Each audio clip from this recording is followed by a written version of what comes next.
va maintenant passer à notre deuxième témoignage de la soirée. J'inviterai donc sur scène Sophie Malavoie, collaboratrice depuis maintenant 3 ans avec Bistro Brain pour l'événement Communication scientifique pour le grand public en collaboration avec le Centre de recherche Compétences Plus. Donc, elle va venir nous parler de son expérience en tant que collaboratrice avec, encore une fois, Anna-Ève à l'interview. Bonsoir Sophie, ça va bien? Bonjour Anna-Ève. Donc, merci encore une fois là, d'avoir accepté de venir partager ton expérience en tant que collaboratrice. Donc, avant de commencer, là, je voulais que tu nous expliques un peu, là, nous présenter rapidement le cours Communication scientifique pour le grand public. Oui, alors le cours qui se donne à l'Université de Sherbrooke, c'est vraiment un cours, moi, que j'aime beaucoup parce que la formule, elle est assez unique. C'est un cours de 15 heures. 5 séances de 3 heures, dont la dernière se passe ici, à Bistro Brain, de vulgarisation scientifique. Pour l'instant, ils l'ont ouvert pour les étudiants de doctorat. Bon, c'est l'université qui décide, mais c'est un petit groupe.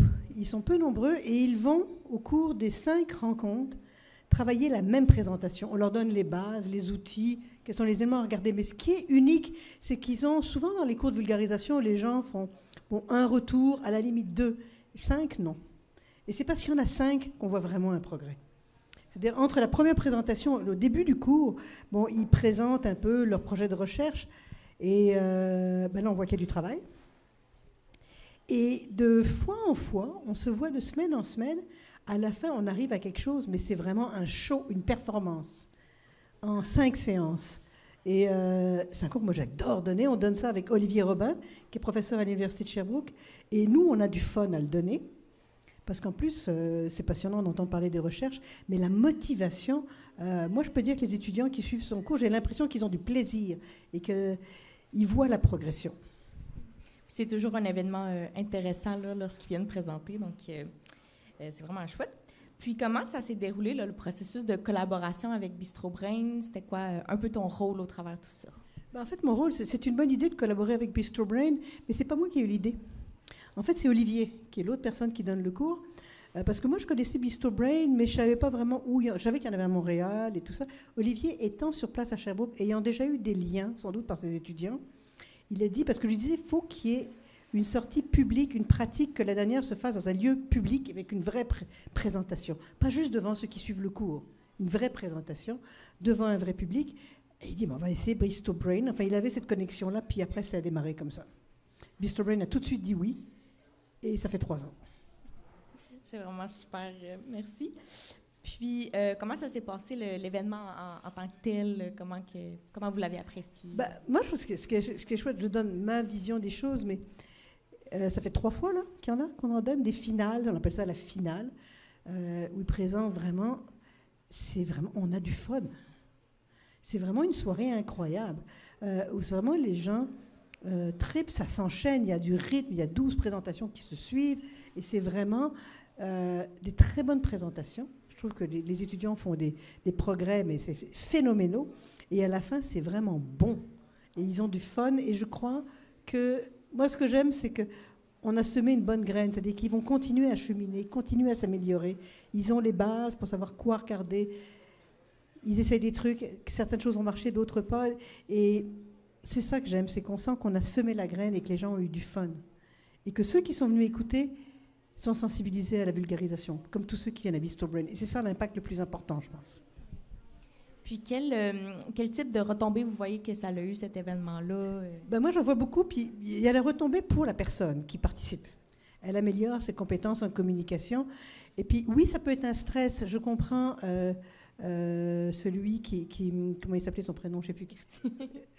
Et, hein? Berthier, excuse-moi, en plus tu me l'as dit tout à l'heure, mais j'ai plus de mémoire. Hein. Mais Berthier, il a raison, c'est du stress.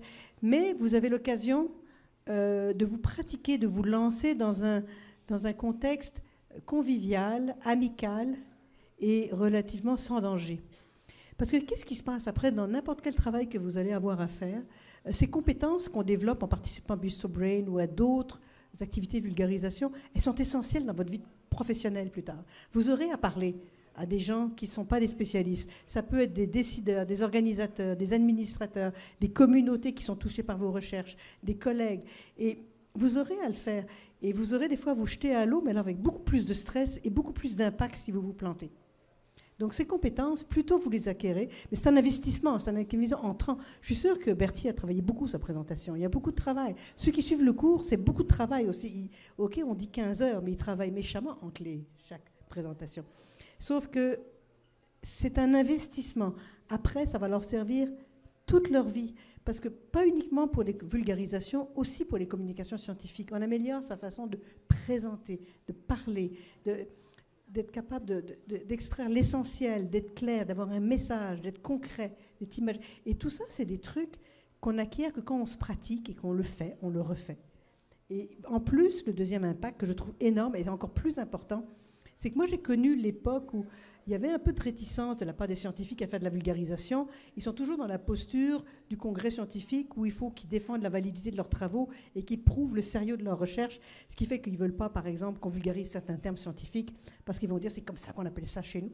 Et on en voit de moins en moins. Et avec toute la génération qui participe à Bistro Brain, l'impact est aussi pour tous ceux qui participent. Là, il y a presque 2000 personnes qui sont venues cette année, mais c'est 2000 personnes qui sont peut-être des convertis.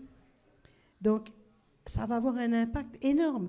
Et on va avoir des scientifiques qui vont être sensibilisés, qui vont comprendre que oui, il faut faire des compromis pour vulgariser, oui, il faut être capable de s'adresser à un public avec d'autres termes, mais qu'on n'est pas dans un congrès scientifique pour prouver que notre doctorat, c'est le plus important au monde. Donc, c'est ça que je trouve fascinant, mon impact. Il est énorme. Hein? Vraiment, c'est très bien dit. J'aurais pas mieux dit. Puis, dernière question, un peu comme Bertie, est-ce que tu recommanderais l'expérience de collaboration avec Bistro Brain? Et comment?